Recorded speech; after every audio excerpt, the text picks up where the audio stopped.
Good afternoon. Good evening. Hello, everyone. Welcome to Unsheathed 103. In today's episode, we are going to be reviewing Unsheathed 003 back from August 5th, 2009. Oh my gosh. It was a simpler time. It was. We had a whole lack of a significant figure in the a significant digit in how we wrote our date.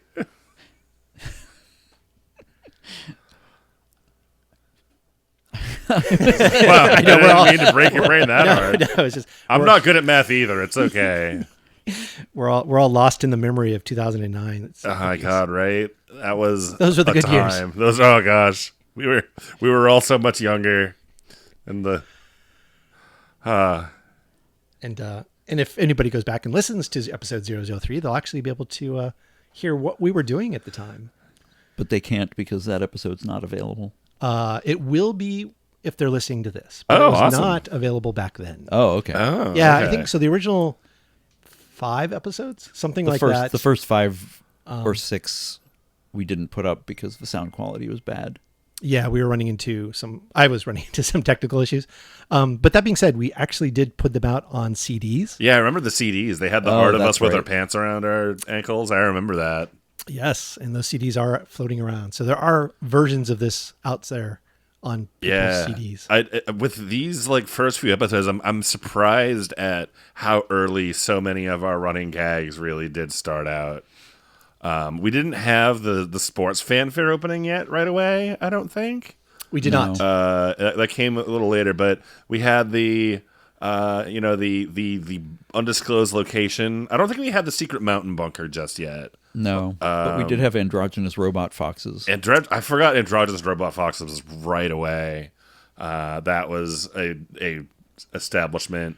The notion that we always had to talk about blowjobs at least once an episode, that started right away. Kit getting me boozed up on wine before every recording. That's back before our organs could when our organs could handle it. I know, much right? better. Gosh, I haven't been a wine drinker in a while. I'll have an occasional glass with a certain meal now and then. I think the last time I had any significant amount of wine was at your guys' last Super Bowl party, actually. When San Francisco fell to the Kansas City Chiefs. It was such a day. And Was this Man, imagine telling someone in 2009 that the Kansas City Chiefs would win multiple Super Bowls in the not too distant future. Oh, yeah. We'll have to see which episode it was in January 2010, because I'm sure we did a Super Bowl. We probably had Flane on. Oh, yeah. We probably did. To do a Super Bowl pick, maybe. I'm pretty sure that Flane gets an oblique mention from Jenny Nicholson in her autopsy of the BronyCon scene. Oh, I never watched that one. Yeah, it's actually really worth watching. But she mentions people not by name, but I'm pretty sure these are people that we know. Mm-hmm. Flane was pretty big in that scene. Yeah, and she mentions people moving on and then changing their brand to other stuff once the show kind of ran out, and it's okay, yeah, that sounds like how that went. Were bronies a thing in 2009? How far back did that go? I don't think it had started yet. Let me check. I want to say the My Little Pony was later. The other thing from that episode that was interesting was we were all very excited about how popular Coke Zero was getting, and that God. it was actually being served on airlines and showing up in soda fountains. And it's funny that it's become such a staple now, 15 years later. So yeah, My Little Pony Friendship is Magic didn't debut until October 2010. So we're still more than a year out from it even beginning. Wow. Those we could talk to those people in 2009, but they wouldn't understand most of the things we talk about. Also, we have a whole thing that we're going to be talking about in today's episode to match the original about knowing your audience. And in the case of the bronies, it's gone now. They're not really a thing anymore.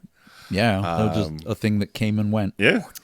I mean, I guess that's what happens when your fandom is a show and then that show ends. They didn't just go away though. I think a lot of them actually ended up going into the furry fandom. Oh yeah, and it was a huge pipeline. Yeah, it was a Jenny huge talks pipeline. about that. What is it? What is it that Savern says? All the bronies he know either became trans or Nazis. Right, it's one or the other. Yeah, she talks about how in the early history, like, you know, when you have these 4chan bros that ironically, unironically started to get into the show, and it's just like, well, now the furries are here as well. And she points out, she's like, I don't know if you people know this on the internet, but like furries are overwhelmingly and unapologetically gay. And it's just like, you can't like be anti-gay in this fandom now because it's most of the people at a certain point. Yep. Wow. This is an amazing Gray Muzzle podcast. Yeah. Start. I love it, actually. And that was a great segue because one of the questions was about audiences. So Yes. Why don't we take that question, and then I think we have some interesting follow-up questions with that, or thoughts on that at least. This is from, man, you guys pronounced this multiple different ways in the episode. I'm going to go with Condrel. Condrel? Condrel? Candrel? Candrel? No, it's Condrel. Let me lean into that schwa harder. I only read the transcript from the previous episode. I didn't listen to all the different ways we pronounced it, but I did read that we said that he's English, and then I was trying to imagine how I would say Condrel with an English accent, and I couldn't think of it, except like just some My Fair Lady Cockney thing about like, oh, Condrel. Oh, God, that's the fox that writes the erotica again. Oh, what's his name then? Ogre knows, yes. Never thought of the dark crystal creatures as Cockney before. I mean, Ogre has a voice. That's all I'm saying. I'm not. Eliza, his name is Condrel. Can you say it properly? We should reach out to these folks and figure out a little. Yeah. I will audio in the correct pronunciation of their names. There we go. We are creating. I am creating a transcript of each of the episodes. There's a little plug here, so that folks can actually go in, read comments, read the transcripts from the previous and the current episodes. And we are trying to put links. I am trying to put links into what I can find of their social presence, which is also an interesting kind of exercise. Oh yeah, it's like I'm finding these people from 2009. It's like, who are they? Are they still around?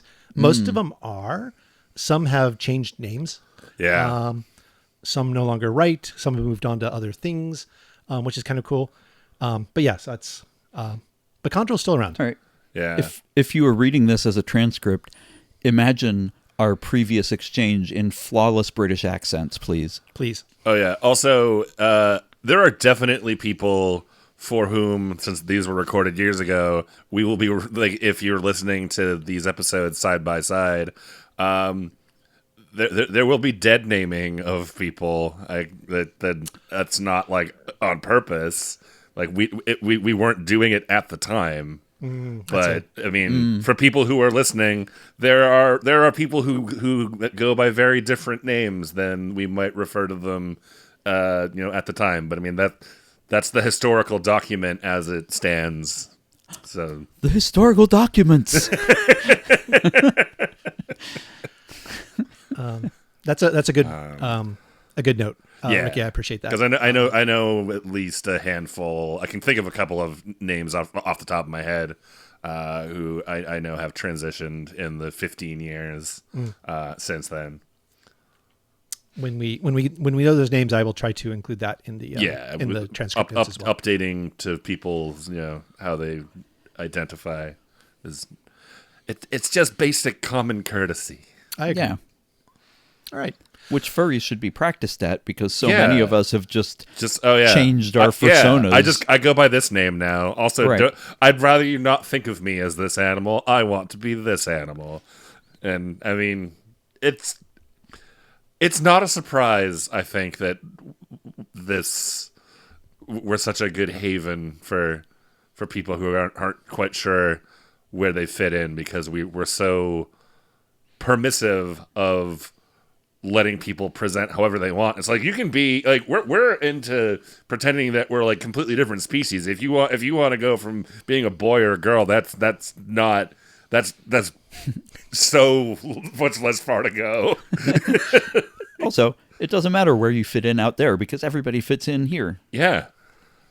Sex joke. I mean, I am a fox. It's a sex joke and a gender joke. Yeah. Yeah.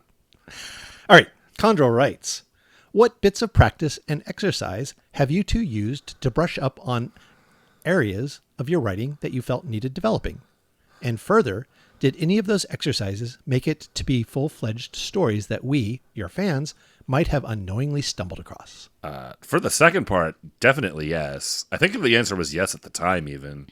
But yeah, like after a certain point, I think a lot of my stories wound up being little exercises that I set for myself. I know that there was I don't think the show was still going on regularly at the time, but I had a summer where I tried to do at least one 2,000 word story a week for the entire summer, which gave me a lot of fun room to play around because it's like, okay, I know I don't need to have this story overstay its welcome if I don't need it to. And so I can just put in the bare minimum and get through it. And at least some of those I thought turned out pretty all right. I might be wrong. Maybe we were still doing the show when that summer came around, but it's been so long, I don't remember. Was that the summer you spent on the hill? Gosh. Wait. Yeah, no. My original answer to this, at least the second part, was also, I think I mentioned Shadow of the Father. Yeah. And talked about you deliberately wanted to go I wanted to write heavy. 1,000 words a day. Oh, yeah. Because remember, I'm still in this tech job at the time. That's so right.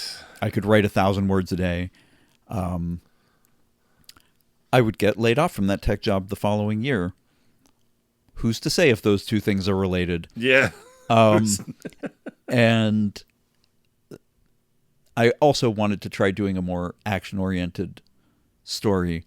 But I think that in general, my experience has been the same as what you just said, which is when I think about, I would like to get better at writing description, then I just look at one of the projects I'm working on and try to find a way where I can practice the descriptions in the context of that project. Yeah. And if you don't like it, you can just take it out. Right. No one needs to know if this little exercise you do doesn't produce the results that you want. You still did the exercise and hopefully still get some benefit out of it. And I do often start each project with an eye towards, I'm going to try to do something interesting with this project. Yeah. Maybe that I haven't done before, or maybe that I have. Because for something like, so I just finished editing Squeak Thief, and I don't think I specifically set out to do anything different in that one, but what I was doing in that one was writing it as a serialized story for my Patreon, and I have been trying to do that in different ways for different stories. So it's interesting going back through it and seeing the places where the different scenes get stitched together, or where I wanted to leave it at a cliffhanger, and then that doesn't really work because it's the middle of a chapter. Yeah.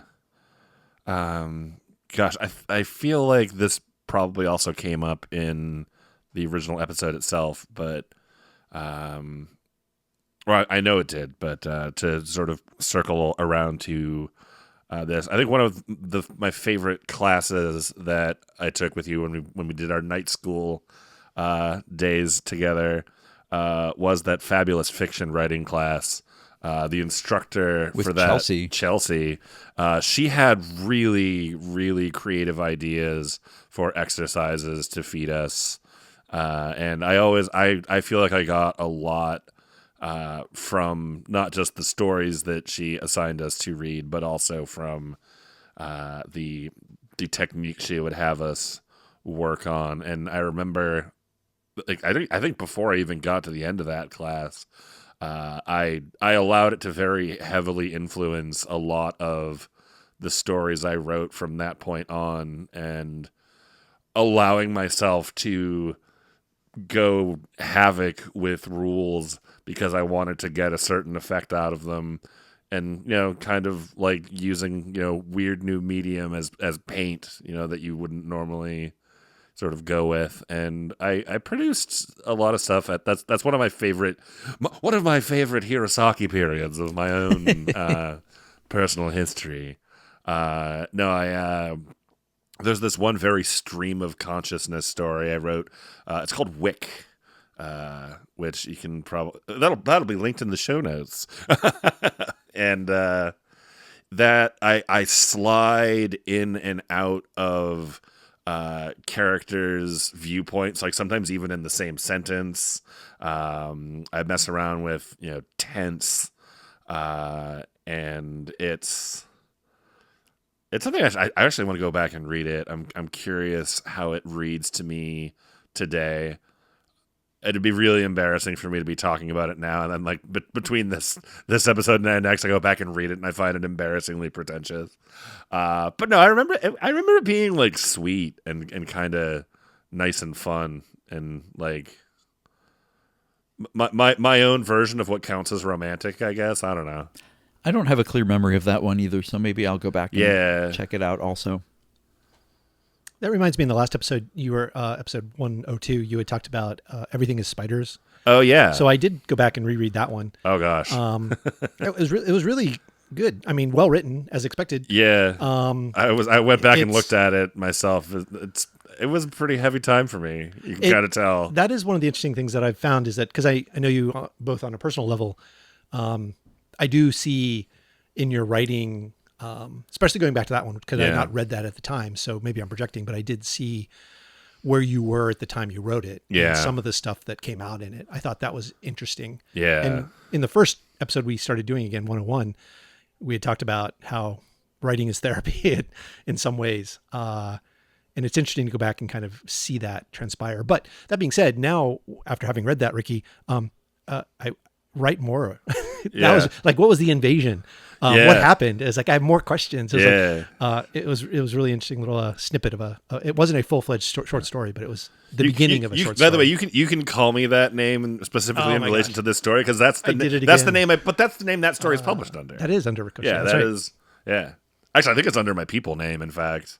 I think is how I use it. I mean, it's on my Ricochet account. But I think if you actually look at the document file, I think it just uses my real name. That just reminded me of when someone asked me if Kyell Gold was my real name, and I said all my names are real names.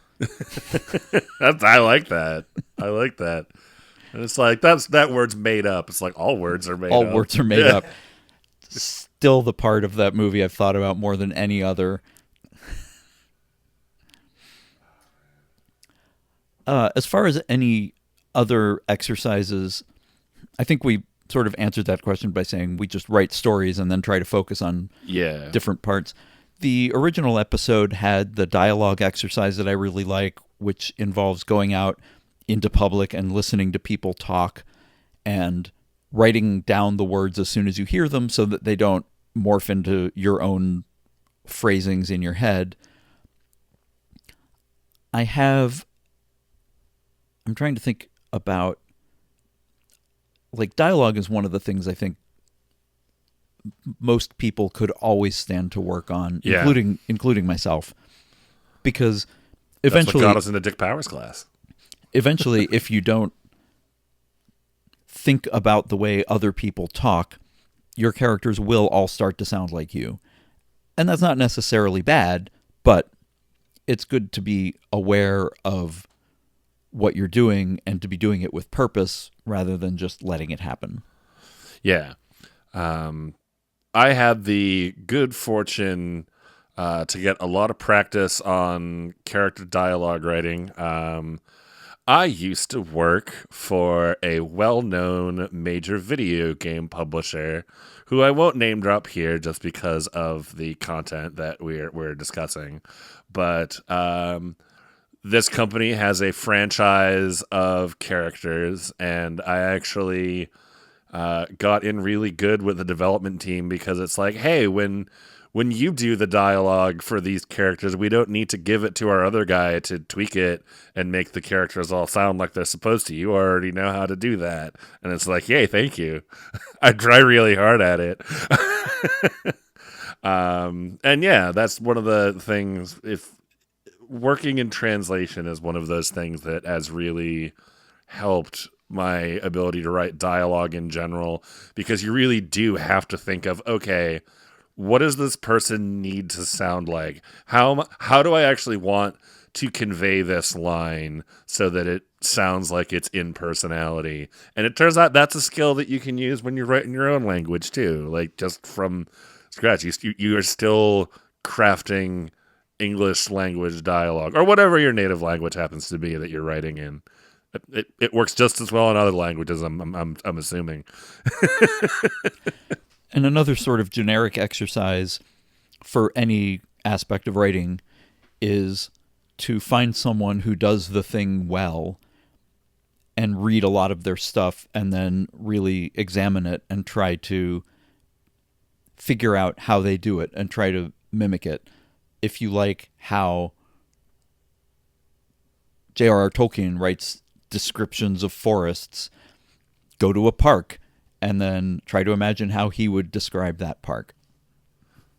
For some reason, you just reminded me of how in the original Spellsinger, Alan Dean Foster keeps using the adjective arboreal to mean flying and not tree dwelling.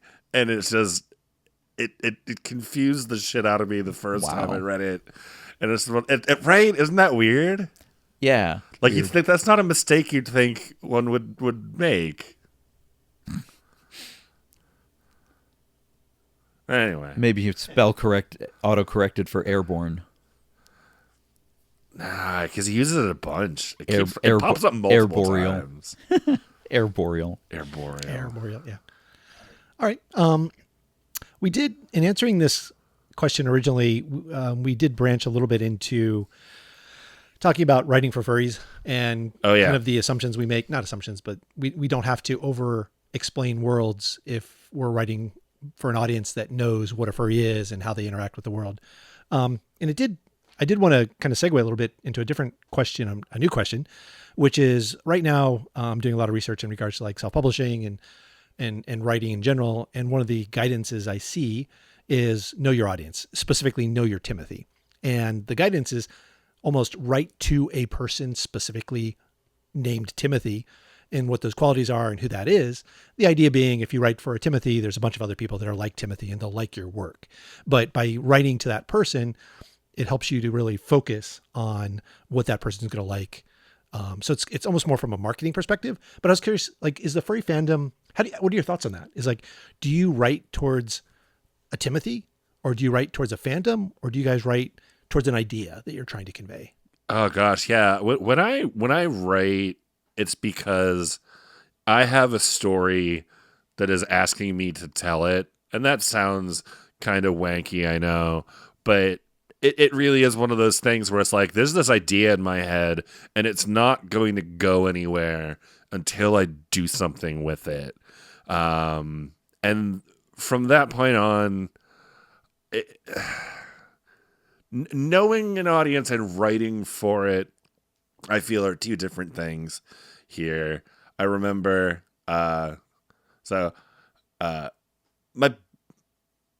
to use my book, The Seventh Chakra, as an example, I was like, I do not know who in the furry fandom wants to read a novel about religious philosophy that is also like a weird, like suspense thriller.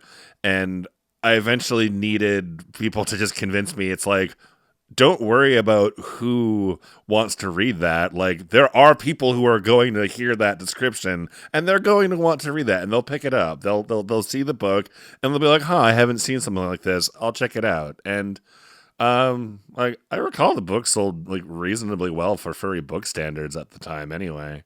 But yeah, so that was one of the cases where it's like, I'm writing this book because this is what the story is to me, and like this is the way I think it needs to be told. And hey, if anyone wants to check that out, here's this book. You can read it. You cannot read it. It doesn't like, and yeah, and for me, I've never had to worry about writing to support myself. Like I've never had sales that were anywhere high enough to make that feasible. So it's never been about financial success for me as much as it was just feeling like there was content out there that I wish I could read. And like I like stuff with animal people and also these themes, and that book doesn't exist, so I guess I have to write it. Is kind of where both Thousand Leaves and the Seventh Chakra came from. Thousand Leaves specifically came because I was trying to keep a timeline straight for my series of K.M. Hirosaki stories set in Blue Forest, which does exist in that same world. I don't go back to it enough. There's a setting I should still revisit someday. But yeah, it's like, I want to like have this historical timeline for this series of furry sex stories, and then I'm like, this historical thing is actually a little more interesting than what I'm actually writing about. Like, I think I need to write about this. And that was where my first novel came from. And it's a flawed vessel, but I stand behind it, I think. I think that had come out in like, oh gosh, did it? I think, did Thousand Leaves come out in summer or fall? I think it might have come out summer of '08. So I think it would have been out by this point. I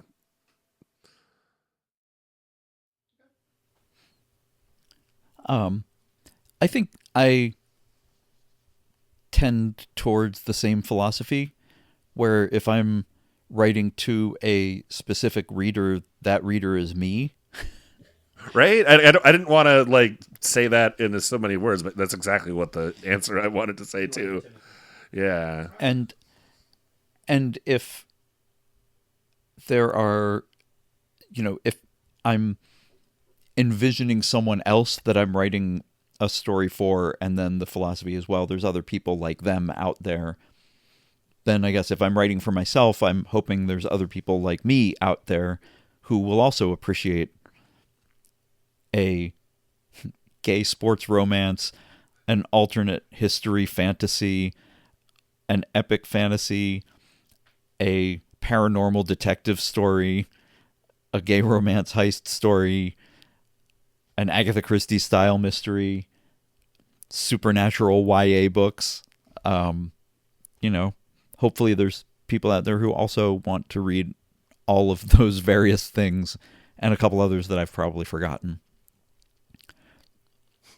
I will say, as your latest publicist, it is sometimes frustrating to peg you into one category because you don't have one category. Yes, you do lots of different things well. All right, let's move on. We have two more questions. This one is from Atari Otter. Right now, I'm trying to get a furry writing workshop on its feet for the local furs. Sadly, I'm just starting out with writing myself and have little experience in the field outside of a few college classes. Would it be possible to go over some things you might both see as do's and don'ts?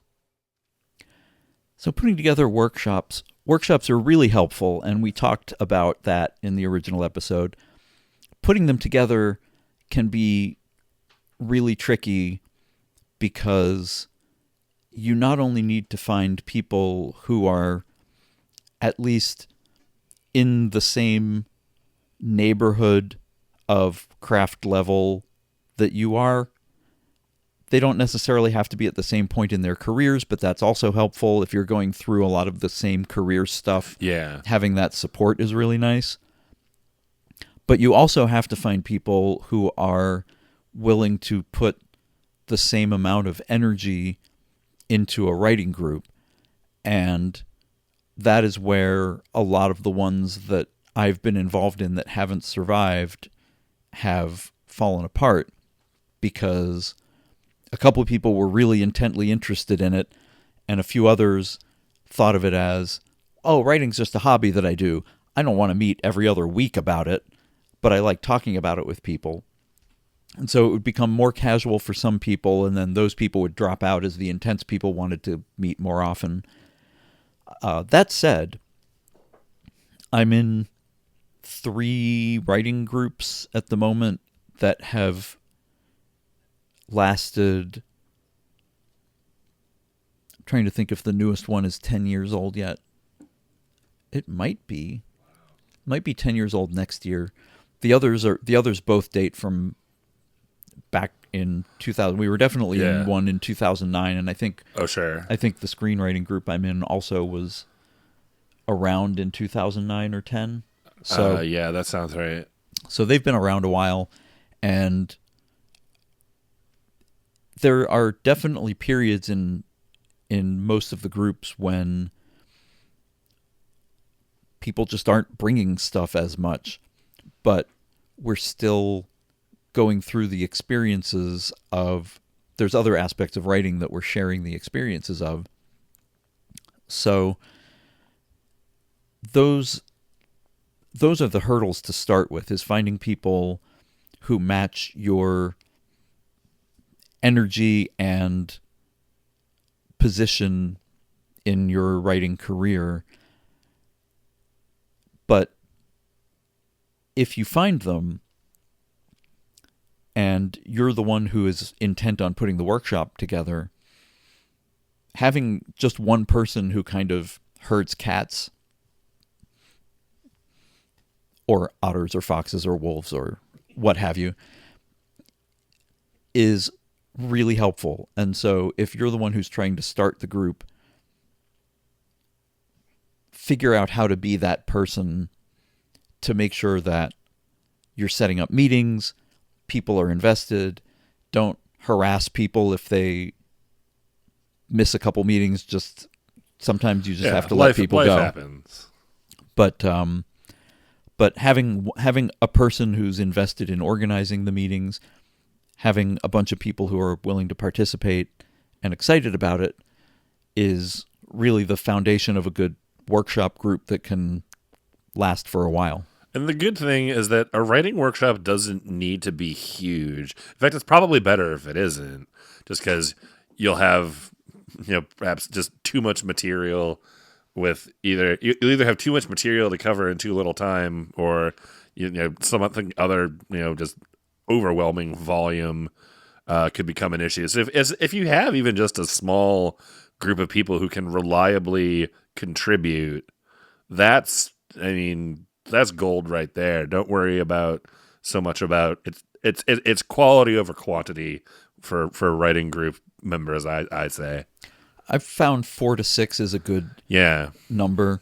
Like a D&D campaign. I've heard of writing groups that have had up to like 30 people. Oh gosh, that sounds like way too many. And then you have to have rules. Right. So I think the groups that I had heard of like that had rules where, at 30, I figure you need bylaws. You have to, basically, you have to bring in something every 2 months, but everyone has scheduled dates, and you have to apply to make sure there's a spot for you to bring your thing in, because we can only read 5 things each meeting. Yeah. And you have to do so many critiques each month. And so there's all of this like rules to manage the unwieldiness of the larger group. But then you get more perspectives on your work. So maybe that's helpful. One of the things that I do want to talk about is, I think in the original episode we had talked about critiquing and how to critique, which is a really, really important part of any writing group. And I had talked about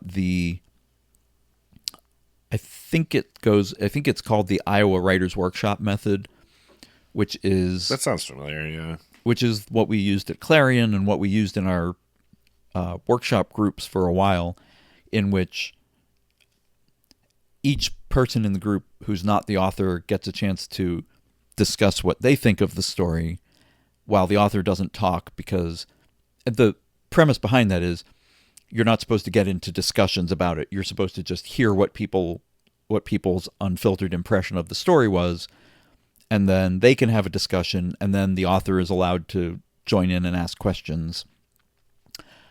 There have been some shifts in the way people think about critique sessions in the last 5 or 10 years, and a lot of these stem from the fact that the Iowa Writers Workshop was mostly composed of straight white guys, and one of the problems with the method of don't let the author talk, just have everybody present their impressions, is that if you have people from diverse backgrounds or diverse cultures or different goals in writing even, then it's very possible for a reader's impression of a story to be extremely unhelpful to the author because they aren't jibing on background or the goals of the story or where it's intended to go. And so there's a lot of different methods out now, and what one of my groups has started doing is the author presents a list of questions and goals for the story and says, here's the things that I'm worried about, here's what I want trying to do with this story, here's the background, here's other things, please comment along these lines. And then maybe says, if there's anything else you want to bring up, also bring it up, but please focus in these areas because that's where I'm trying to develop the story right now. And having that kind of directed questioning and not forcing the author to be quiet, especially if you have experienced people where the author's not going to get into a defensive argument over someone's impression of their story, that works really well and enables the author to get more targeted, valuable feedback. No, yeah, I agree with that completely. It's I don't know that I have anything more salient to add that you haven't covered with that. Nice. Yeah, so it sounds like there's no one shoe fits everybody. Right. And knowing what you're trying to accomplish from the critique is very important. There's a book which we took that from, called Craft in the Real World. I believe the author's name is Matthew Salinas, but don't hold me to that. And the book describes like 10 different possible critique formats that you could use, depending on what goals you want to achieve for your workshop. So I do recommend taking a look at that book if you're trying to put together a workshop. Awesome. We'll put that in the show notes. I also wanted to mention a website. I've not played around with it too much. I have logged in and kind of poked around. I thought it was really interesting, called Critique Circle, where again, perhaps if you can't come up with your own group of 3 or 4 or 5 people to build your own critique circle, this is a website where you can go on, and it has a lot of tools where it allows you to find folks who want to kind of critique the kind of stories you're writing. And it has ways to track the progress. You go through it looks like you go through kind of a step process where you once you start doing critiques, and the quality of those critiques allow you to access, better critiques, and not better critiques, but, badge levels basically. So it's kind of interesting. I'll put the URL in the show notes as well. Yeah. But it might be something to look into if you're having problems creating your own critique group. There was a website like that was called critters.org, I think, back in the 90s or 2000s, and I was always mad that it wasn't a furry site. Yeah, I was like, is that not a furry site? All right. That was a good one. Lots of extra stuff to put into the show notes. I'm going to go to the last question from Sanada. When you started writing erotica, was it ever embarrassing to begin with? The first few times you wrote about blowjobs and anal, with more than just a little bit of detail. How did that affect you? Were you nervous? shy, totally normal. I wrote my very first erotic furry story while living in a tiny little apartment in northern Japan. What was it about, pray tell? It was about two huskies double teaming a fox, which was very on brand for me, especially at the time. Huskies were all over my stories in my early years, and then they stopped showing up because being around Kyell so much made me feel weird putting actual dog breeds in my stories. Oh, I'm sorry No, for it's that. fine. No It's dogs in Forrester fine. Universe. Yeah, it's just like it does make sense that way. Like to not have that really be so much of a thing. You just have to make them different, like, tribes of wolves. So there's, like, derp wolves, Derp wolves, and Alsatian ice wolves, Alsatian wolves. triangle wolves. There's a sorry, just as a tangent, there's a cute comic that I'm following online where these three bottoms are inviting over a top for fun and games, and so they're all like, invite him over, and they're all dog breeds, and so then there's like a knock at the door, and the Doberman just goes, bark, bark, bark, bark, bark. One of the other dogs grabs his muzzle. It's him. Shut up. See, like that for me that works because you're playing with the idea that these are dogs and they're Right. they're dog Yeah. people, and it's like, yeah, all right, Just not in the Forrester world. They aren't. yeah. Anyway, you wrote your first story. Oh in a yeah, tiny so apartment in yeah, Japan. I was living in Japan. I was in my early 20s, and yeah, my one of my favorite things to do at the time when I had time off was to hang out on Furry IRC and do a little thing that we used to call type fucking. Do people still do that? I have no idea. They must, right? Anyway, It was tiny sex back in my tiny day. sex, TSing. TSing. Yeah, the muzzles get even grayer. Yeah, no. And so yeah, invariably, when you have the urge to play out some sort of furry sex fantasy that doesn't require another person to give you their valuable time and writing energy, and it's like, okay, I'm gonna write a story basically for myself, is I think where I was going, because I had just bought a laptop. I bought a new laptop from a Yodobashi camera, and yeah, I guess to break it Let's in, break it in with porn. let's break it in with porn, right? So I did, and That's on the boxes that foxes come in. God damn it. And yeah, like there was definitely like a shame element. I remember I used back in LiveJournal, I what I would I did the thing where, because I was using a pseudonym, it was like, hey, check out this weird story I found. It's pretty silly, right? Like, you'd have to be like a really messed up person to like this sort of thing, like which was how we did things back then, or maybe that was just how young people did things back then. I don't know, but yeah, it was very telling on oneself, sort of self promotion. You Kevin Duranted it. I don't specifically remember the first erotic story that I posted, but I did create this alias specifically to write erotic stories and post them publicly. And I stand by most of what I said in the early episode, which is,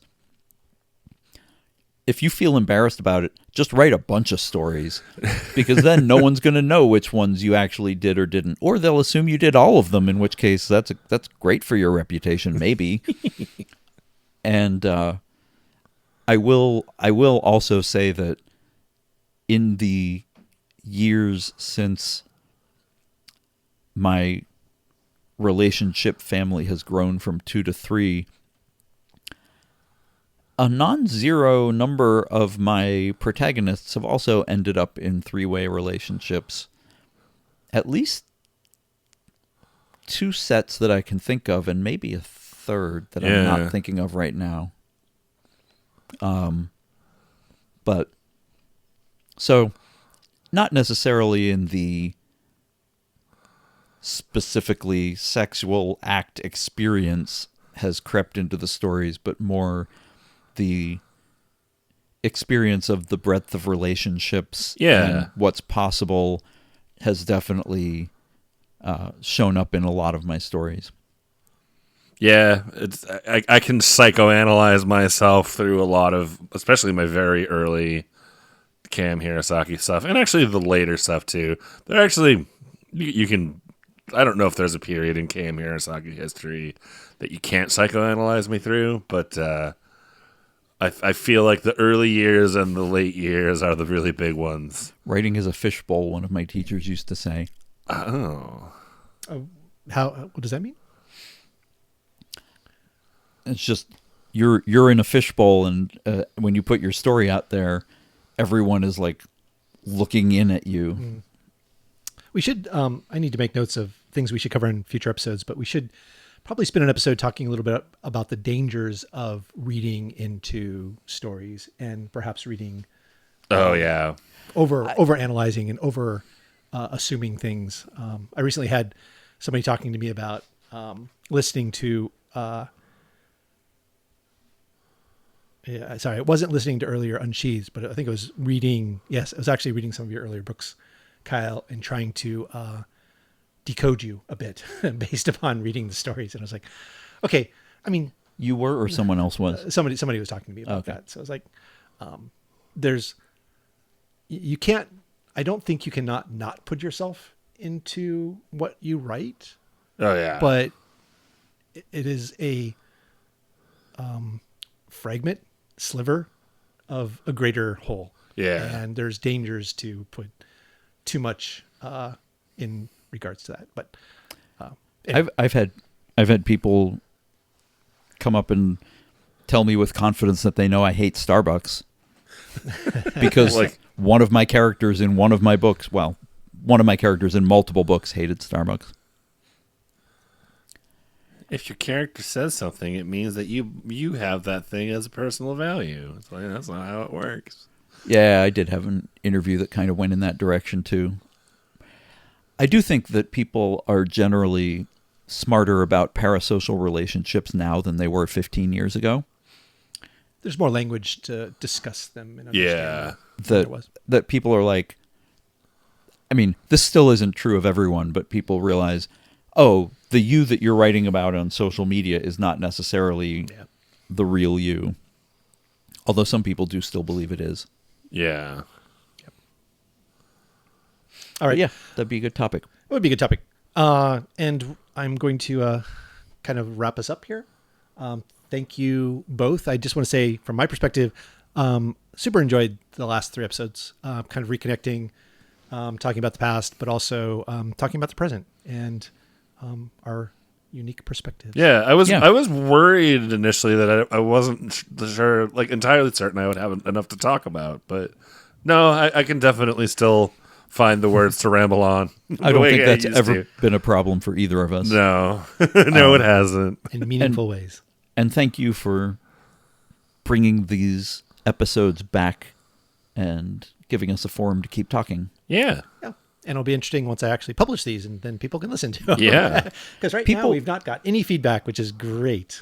People still, like, in the past year, we haven't recorded this show since, like, 2011, I want to say, or 2012. Something like that. And people still, in the past year, multiple people have come up to me at cons and said, I found all your Unsheathed episodes, and I keep listening to them, and they're great. So it's really nice to be able to be putting some stuff back out there. Yeah. Oh, good. Hopefully this is our audience. Those 2 people will be really happy. Hello, the audience. We are listening. We love you. All right. Kit Silver signing out. Kyell Gold. Take care. K.M. Hirosaki. We'll go to the west and diminish. Not yet. We still have like 97 episodes to do. Oh, crap. Yeah.